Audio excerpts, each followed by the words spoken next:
Okay, so I think we can get started, and if anybody pops in, they can just kind of catch up from where we are. Matt, are you kind of ready to rock and roll?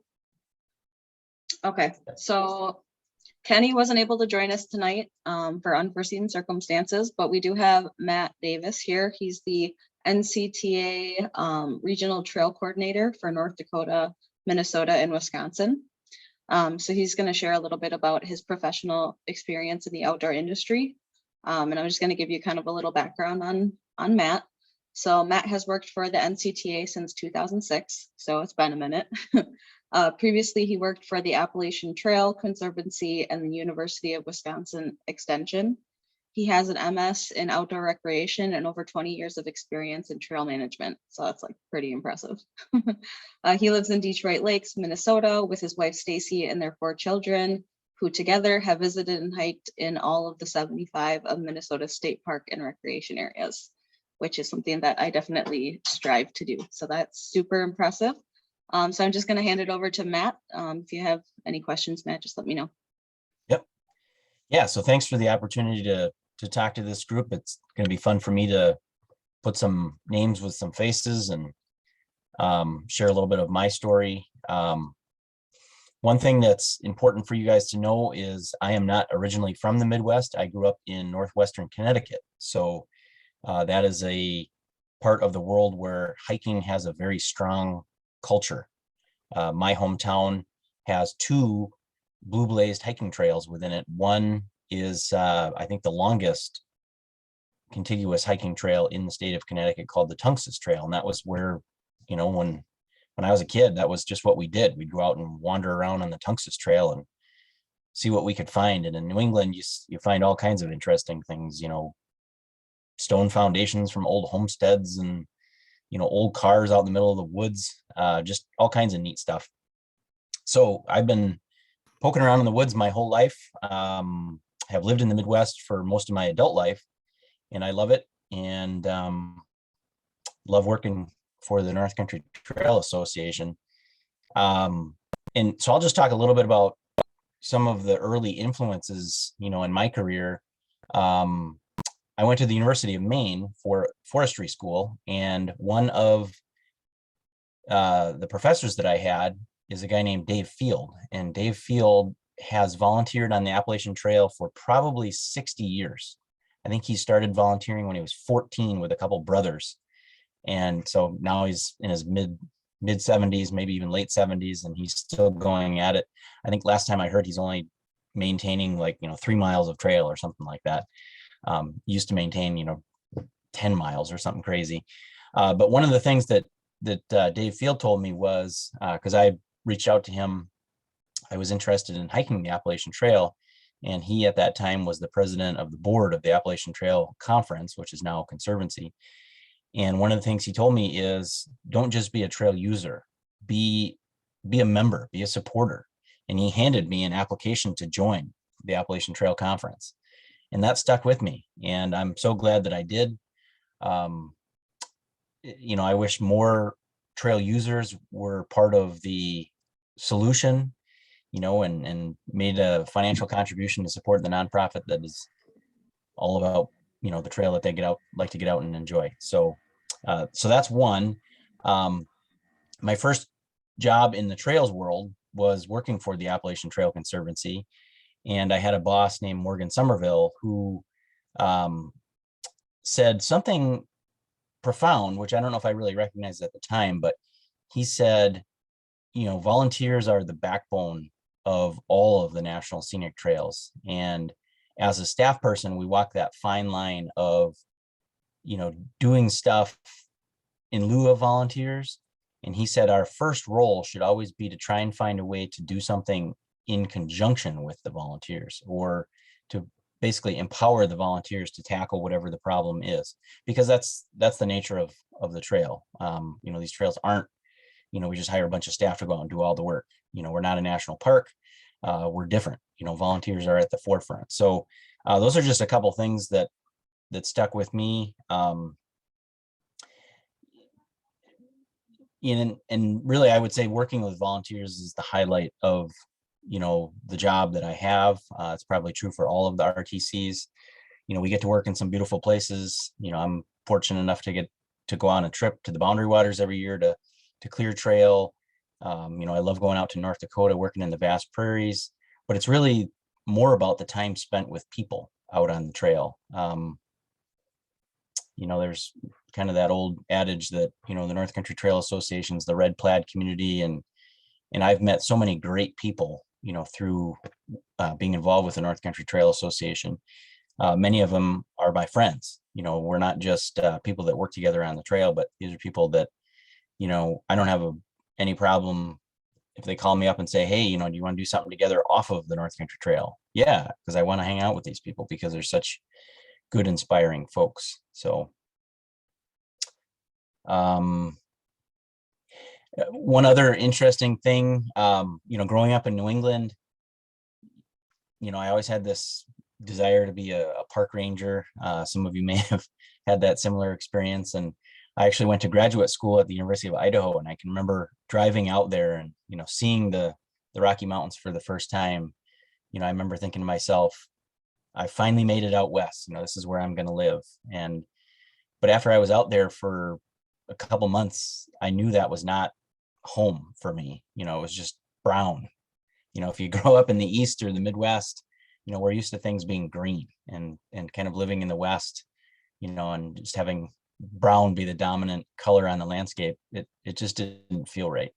I certainly love the mountains. I love visiting them, but yeah, that's not home. I think the Midwest and the East is what I consider home. And some of that's because of the fact that it's green. But also I just love, lakes. I love rivers, and the West is, as you all know, much drier.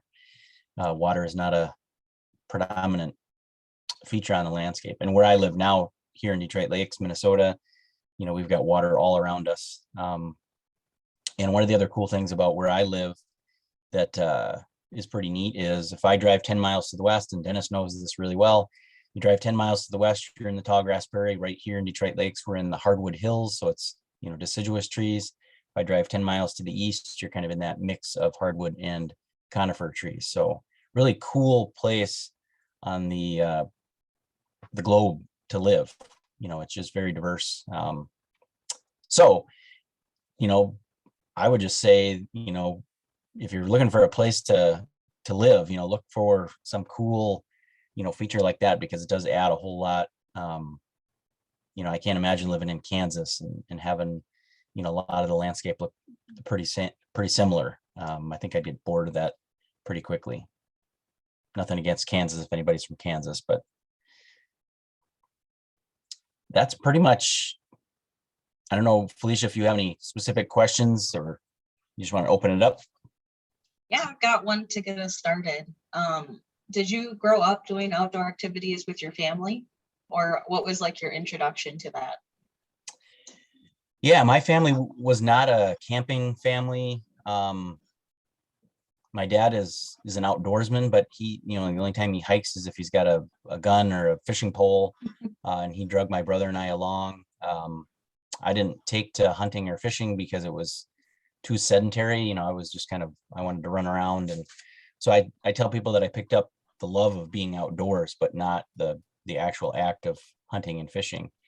But where I grew up, we had a really big backyard, so to speak. There was a town recreation area behind my house, and that was where we would just go out and wander around, play guns and build stick forts and, just find cool stuff, just wandering around. We didn't have, it was kind of a rural part of Connecticut. We didn't have a mall or anything like that. So we would just go run around in the woods. So that's just kind of been a big part of my life. Yep. I had a very similar upbringing. My family didn't do camping or hiking or any of that, but my dad, he does love to hunt. So I went with him one time, and then I really enjoyed just being outside with him. The part where you kill the animal, I'm still a little squeamish about, but it's interesting to know, like, people, like professionals that work in the outdoor industry, like what was their introduction to it, because I didn't really find my love for the outdoors until I was already in my 20s. So yep. Anybody else have a question? You can go ahead and unmute yourself if you do. Don't be shy.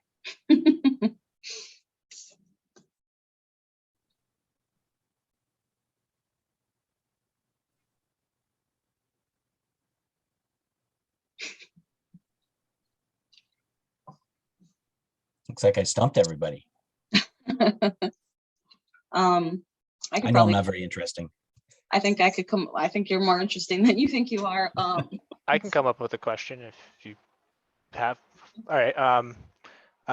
What other jobs besides the RTC positions are there available inside of the trail industry? Yeah, that's a great question. I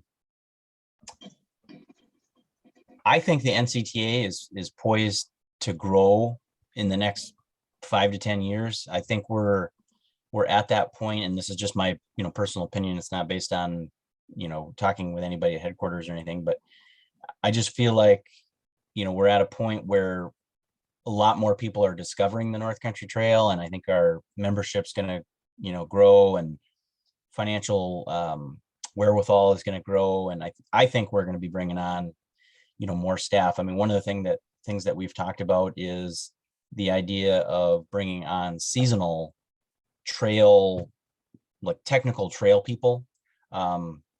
Like it's really hard for me to spend a lot of time out on trail projects with our chapters, just because my region is from the UP to Bismarck, North Dakota, whatever that is.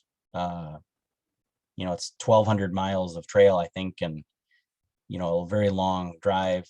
And so I just don't have the ability to do that. But I think we're going to be seeing a lot more big trail projects. Like there's one in Minnesota where we're going to be building 18 miles of new trail.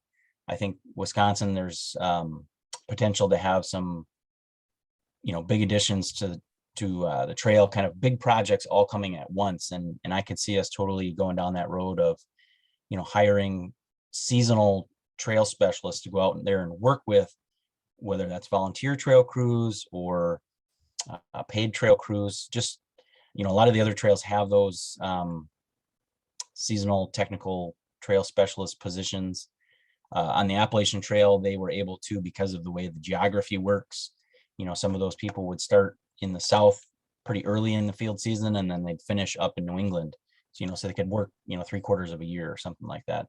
I don't know if it's going to be possible to do that on the North Country Trail, but I'll always advocate for the longer we can keep people on, the better it's going to be, because if they have a good experience, they might come back, and then we're benefiting from all of their continued years of experience, rather than having to start from scratch with a new person coming on. I think we're going to be also hopefully ramping up our marketing and communications capacity as a staff. I think, again, with all that newfound interest, we're going to be seeing a lot more members of the public asking questions, media inquiries, all that good stuff. Just in the last couple of weeks, we had somebody from Lakeland Public Television here in northern Minnesota contact us. The guy wants to do a documentary show about the North Country Trail in Minnesota.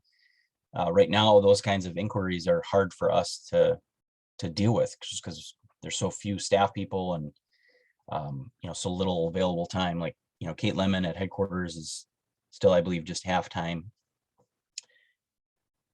So that's hopefully some. I know it's not a perfect answer, because that's one of the things I don't like about the nonprofit world is we don't have all the resources to be able to grow the staff as we need. But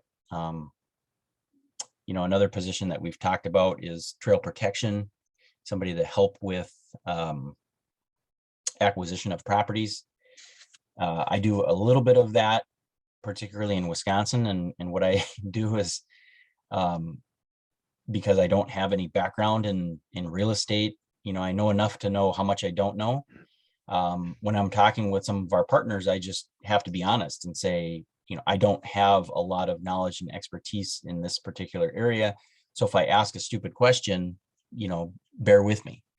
But that's not any way for us to work on trail protection, and have me stumbling through the dark. So hopefully we'll be bringing somebody on, later this year. And I think that's going to be a big shot in the arm for the North Country Trail Association, because it's, as you guys all know, it's one of our biggest needs, over 1,000 miles of trail left to build on private land. And right now we kind of have been operating very opportunistically. There's a property for sale. Let's throw a bunch of time and energy on that one. And, I think we really need to kind of step back from that and do some planning, maybe prioritization, so that, we can make the biggest bang for the limited buck that we have. Did that answer your question, Chase? Oh, yeah. Thank you. Yep. I have a question for you, Matt. Sure. Yeah, so you had mentioned possibly like paid trail volunteers or something along those lines. I know this past year there was like there's a small window where there was an incentive for volunteers to go up, and they were paid like $30 a day, and that was along like a major section of Superior Hiking Trail, Border Route Trail, and Kekakobik. Yep. Do you foresee that continuing into this year at all? I believe it will. Yeah, the Friends of the Boundary Waters has gotten some grants, I believe, from the National Forest Foundation to support the work of volunteers. And to me, that's a beautiful partnership where we can work with that organization, because they're great at fundraising, but they don't do a lot of on the ground projects. And that's what our volunteers are all about, is on the ground projects. So they raise the funds and they give us some money to support the work of volunteers, and then those volunteer reimbursements. My hope is that will continue, because it does, make a big difference. As you know, Charlie, when you got to drive a couple 100 miles to go up, if you get some of your expenses covered, that makes it a little bit easier to take time off from work and drive all the way up there and, buy some meals and do all that stuff. Awesome. Sounds good. Yeah, that was really the only question I think I had. I mean, in 2020, I was able to get like 8 to 10 trips up. In 2021, with that small incentive of $30 a day, I mean, I was able to take 18 trips into the Boundary Waters with volunteers. So I think that was a huge bolster to convincing folks from the cities to get up into the woods and yes, it's going to suck going on a trip with me, to some degree, but the incentive is each one of your meals is paid for, every day. So in my mind, that was huge. Yes. Yeah, it used to be that, volunteers would have to pay $60 or, $75 or whatever it is to go on one of these trips, to help buy that group food. And, so if we can flip that script to, you might have to pay a registration fee to help ensure that people will show up, take it a little bit seriously. But if you get some of that expenses reimbursed, then that's a definite good thing.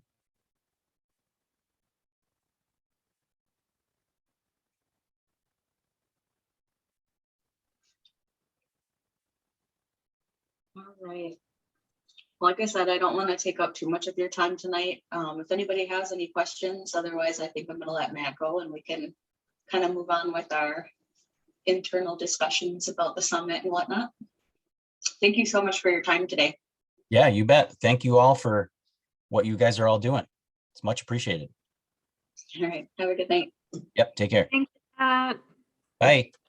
Bye. All right. So I'm going to share my screen here just so I can go over some of the details that I have, brought together for a potential in-person summit this year. So what I mean by summit is just that we would gather in person, and the NCTA has mentioned that they would be willing to reimburse us on some traveling costs. I don't know exactly what that means yet. But again, Charlie and Matt were talking about, it is a lot easier to get out on trips like this if you can get some of that cost reimbursed. So let's meet up in 2022. That'd be super cool. The last time the Next Gen folks met up in person was 2019. Of course, the pandemic has really just taken a toll on a lot of in-person activities, and it finally caught up with me. I'm pretty sure I have COVID right now. But it kind of seems like, I don't know, after 2 years, I'm just kind of sick of it, and I'm sure everybody else is too. But if the circumstances arise where it's safe for us to meet in person, I think we should definitely try and make that happen. So in 2019, a group of next gen folks met up in person. And I can't remember, Chase, were you at that one? I know Dennis was.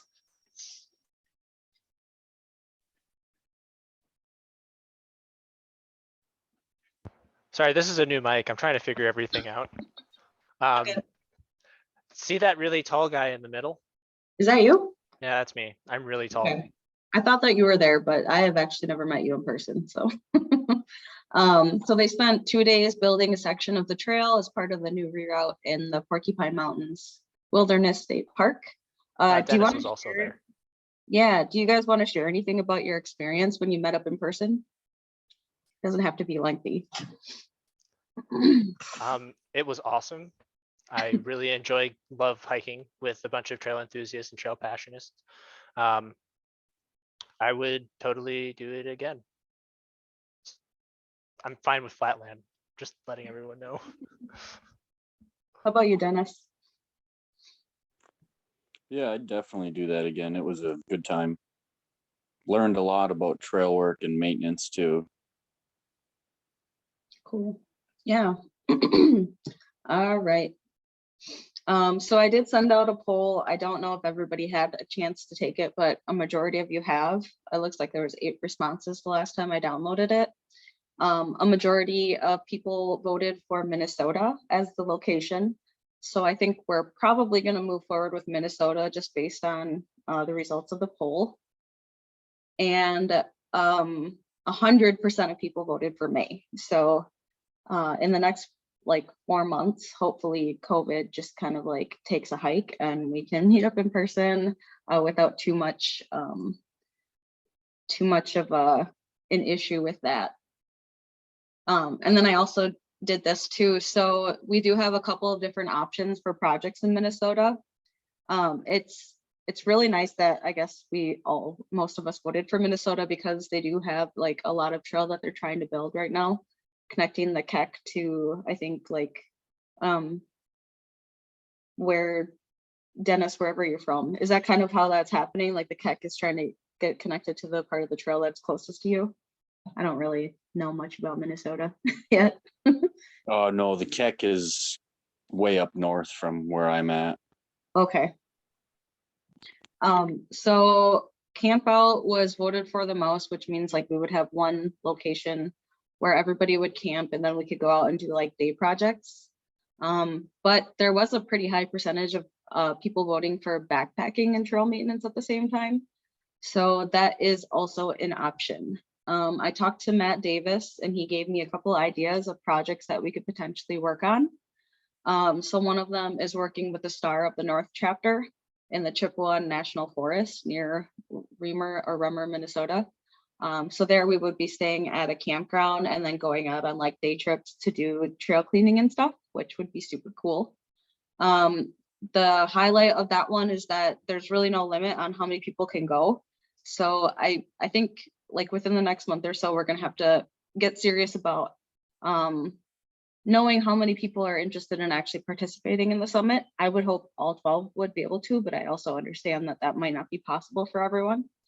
Another option then too is to work with the Keck Trail to go on a trip into the Boundary Waters. So we would be paddling in, and that's limited to 8 people, I think, including the guide or something like that.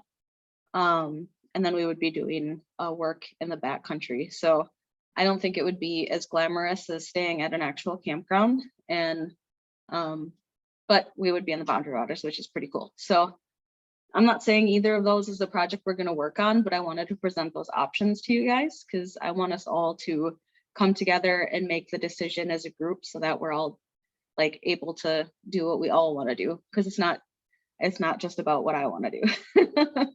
So that's my presentation. I'm going to stop sharing my screen. and then just open it up for discussion.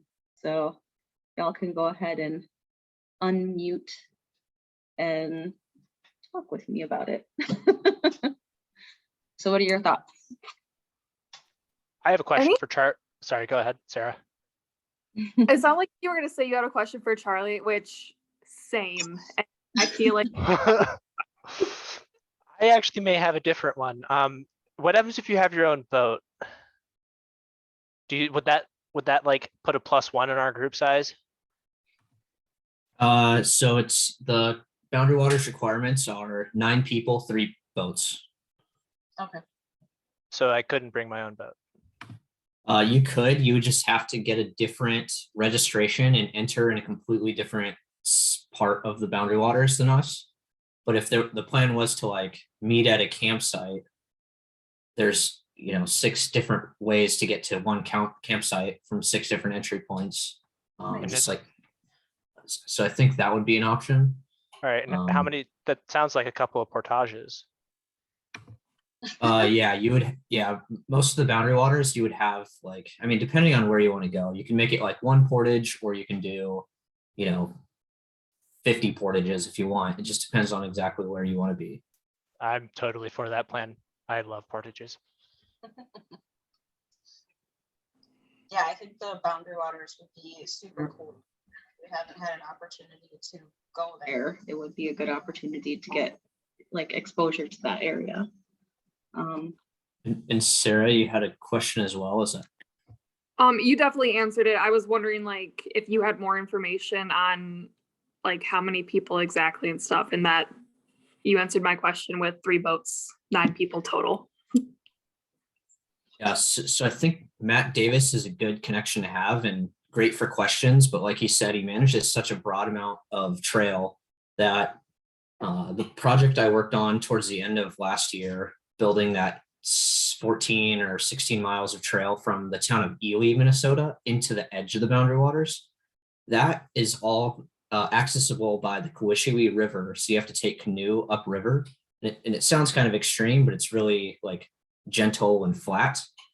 But there is, since it's on the edge of the boundary waters, it's not necessarily in the boundary waters. So there's no limit on people, there's no limit on watercraft.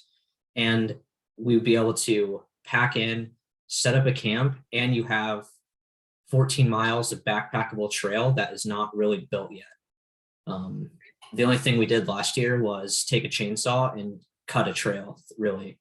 So the trail still needs to be like built, maintained, and like not necessarily being in the boundary waters, but right on the edge of it, and being able to have access to like a huge chunk of trail that we could basically start from scratch and do whatever we wanted to. I think that would be an amazing area. As far as the town of Reamer, Chippewa Forest is pretty rad. I'm not so stoked about the town of Reamer. They're kind of known for like their Bigfoot theories, and like it's kind of a weird town if you look up Reamer, Minnesota. And if anyone's from there, I apologize. I think then probably because of your experience volunteering in this area, I might loop you in, Charlie, on some of the more like descriptive parts of planning. So Lacey isn't here today, but she has a background in event planning. So I reached out to her to help me put together some of the details so we can start getting the ball rolling. Since Charlie, you have like such all that experience volunteering in the areas, maybe I'll loop you in with Matt and we can kind of decide on options, because the permit system for the boundary waters makes things complicated. But if you have that suggestion where we wouldn't have to do the permit system, that actually sounds kind of cool still. So yeah, and I think that would give everyone like that experience of being in the boundary waters, even though you're only 15 minutes from the town of Ely. The edge of the border for the boundary waters is 16 minutes. So like you would still be able, it would feel just like you're in the boundary waters. The only difference is the border of the national forest boundary. But yeah, if you wanted to rope me in, that would be excellent. And I'm sure Matt would agree, but there's 2 other folks in the North Country Trail that are like expert trail builders that are also like on the board. So yeah, I'm totally okay with that. Awesome. Thoughts, anybody else? Or do you have like any concerns about a trip that we would plan going in that direction? Because it's definitely, we're going to come together and make a decision as a group. So if you have concerns, feel free to reach out here, or if you want to send an email, that's cool too. But I think I might be the only person at NMU currently who's graduating, or maybe the only like recent upcoming college grad. So May would work, but we graduate May 1st. So it might just be a complication of moving for me personally. okay. But honestly, if we have a boundary on how many people are able to go, like I'm more than happy to just take the L on that one. Like, of course I want to go, but I can't really say that I'm essential to planning because of that circumstance, I guess. Yeah, I mean, I would really love it if we could all come together, because I don't know, the pandemic has really made it difficult for us to make that like personal connection with each other. And if we need to plan it around so that you can attend, that would be totally fine. I know Lisa is planning a through hike of the NCT in Wisconsin starting the beginning of May. So, and just based on like the climate in northern Minnesota in May, I think maybe we would want to shoot for like mid-May or later anyways. I'm just assuming. I guess I think I did part of the Superior Hiking Trail in Duluth Memorial Day weekend last year. Yeah, and sorry for screwing that up. Right? no, you didn't screw anything up. It's all good. I'm pretty excited to follow along on that. Yeah, so like mid to late May, I think might work out better anyways with the weather and whatnot. Yeah, for sure. Minnesota in May, I bet on the inland portion is really cold still. Yeah.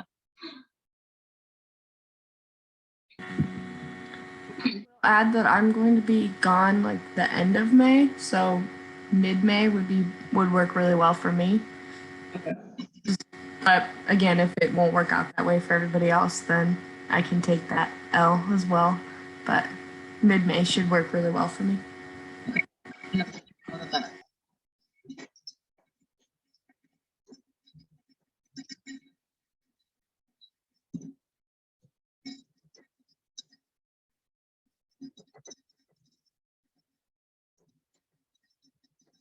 And congratulations on graduating this year, Katie. That's exciting. Thanks, I'm looking forward to it.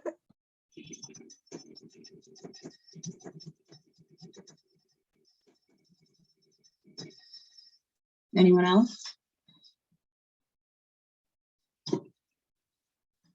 All right, and then so I'm planning on continuing this thing where we have a guest speaker come in for each monthly meeting. I think it's beneficial for us, and it'll also help engagement in the meetings, just because sometimes it can just be me talking to you a lot, and I think it would be good for us it'll help us open up to each other, and it also give us an opportunity to learn from other professionals in the outdoors.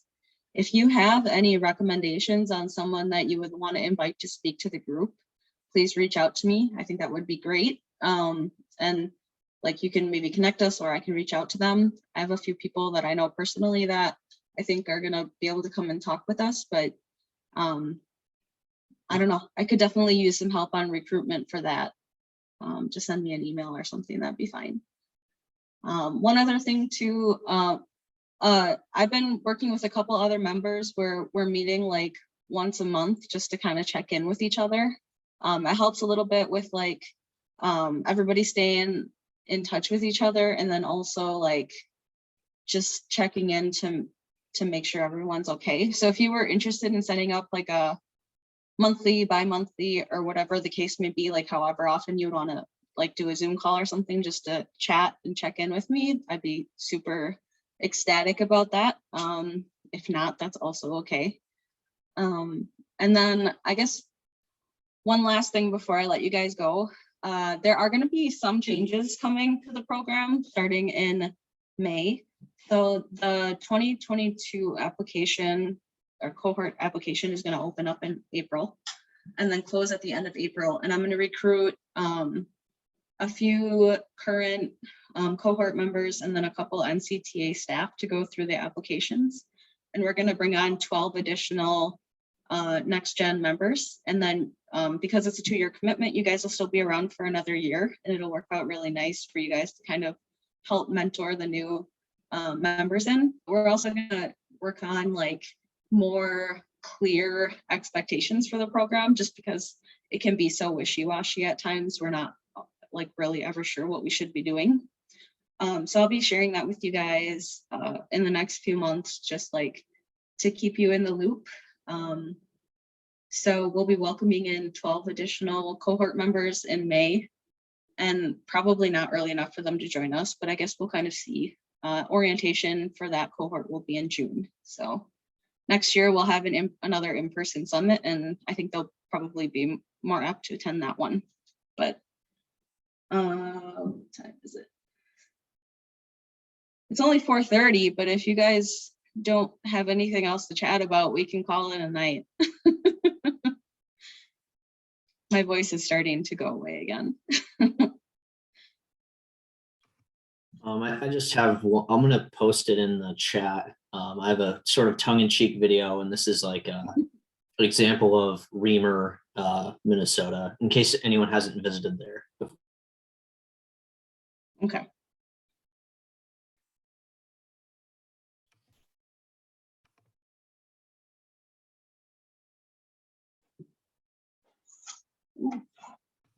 And it's pretty long, so definitely watch it after this Zoom meeting is over with. All right, sounds good. All right, well, everybody have a good night. And if you have anything, just shoot me an email or text or whatever. And keep up the good work. I don't know, it's a pleasure to be working with you all. Have a good night, guys. Thanks, everybody. We'll see you next time. You have a good night.